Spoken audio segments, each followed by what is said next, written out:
Welcome to TradeTheNBA.com. This is John. This report is for the 18th of December, the final week going in before the Christmas break. And, the Fed has offered up, the dream conditions for the market at least. Guarantee of reduced rates going into the election year and just open season without concern really for what inflation does or anything. And as we've talked about, the economy has been somewhat resilient, so this is not horrible. The reality is, though, the inflation really hasn't changed any. So, and I've always said this before that the Fed is going to be willing to let inflation do its thing without really being too tough on it. But um, I think that the problems that we've talked about before, the deficit and those things with rates elevated, it's an impossible continuation syndrome, and something's got to give. And in this case, the Fed decided to capitulate and pretty much put the market in control of how things go from an NQ standpoint. You see breaking new highs as well, and I don't think it's going to stop anytime soon. It's just going to be really an interesting one to watch the dollar really suffer on this, because as you can see from a treasury yield standpoint, just a complete collapse of the yield is really an interesting one. Sure, it's going to even make it more difficult, I think, to finance deficits when you're going to be able to get comparatively better yields with far less risk elsewhere. Certainly, from a oil standpoint, you've got mitigation, but it certainly isn't in the low 60s or somewhere that really guarantees strong support for an economy. From a euro standpoint, you can see probably the talk of this, but then the execution of it certainly driving the euro higher, not for any benefit of the euro, but just at the cost of the dollar.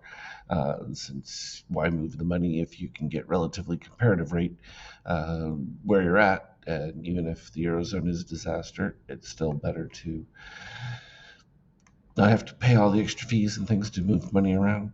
From a gold standpoint, not a whole lot of activity. You would think that this would also be a driver of gold as the dollar is reduced in that. I think that's going to be a mixed bag going forward. But the reality is, gold over the 2K number still relatively cheap, particularly if inflation starts to pick up, which almost certainly it will, because as you ease rates on things, you're going to drive up demand cost again, and you're going to get an outside push of inflation. Um, well outside their expected target ranges, but we'll let that one play out.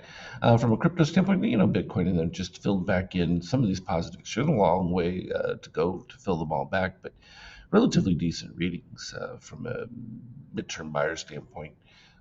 Not bad. You get the same situation with ETH, breaking at 76%, a little bit further.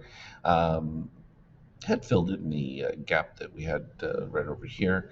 And so this is just some of the back and forth as the unfolding of the crypto space and whether or not next year everything's going to get approved, whether that will be controversial in election year or not.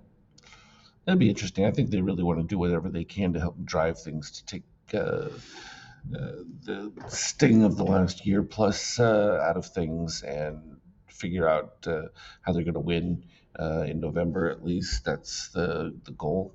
I think the easiest one is obviously putting Trump in jail would be the simpler one for them, but they're trying that one too. So they got all the stops. Now they got Powell on board.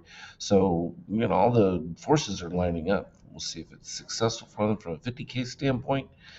MBI white lead at this particular stage. Magenta is still over yellow, but did pivot below 33, so you might get some moderate softness, but I would still expect that will hold at the 50K, particularly since you've got MBI, DOC right here with green. Giant rejection of the shorts, so shorts are going to have a tough run of things. They're going to get your spurts back and forth, even like the other day on Friday, that softness, spurt up, a little bit more softness, but again, it's those short cover spikes for anyone who's looking to try and hold shorts long term. They're only going to have difficulties until there's a justifiable sell signal to do so.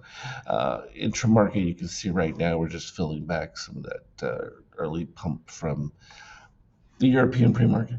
Nothing too dramatic, but Definitely quite the Christmas gift to the market from the Fed still. And I think that ripple effect is just beginning. There's a lot more to go with what happens in that scenario and all the different things that can really extrapolate from it. So, going to be exciting stuff, and we'll explore that in the coming days.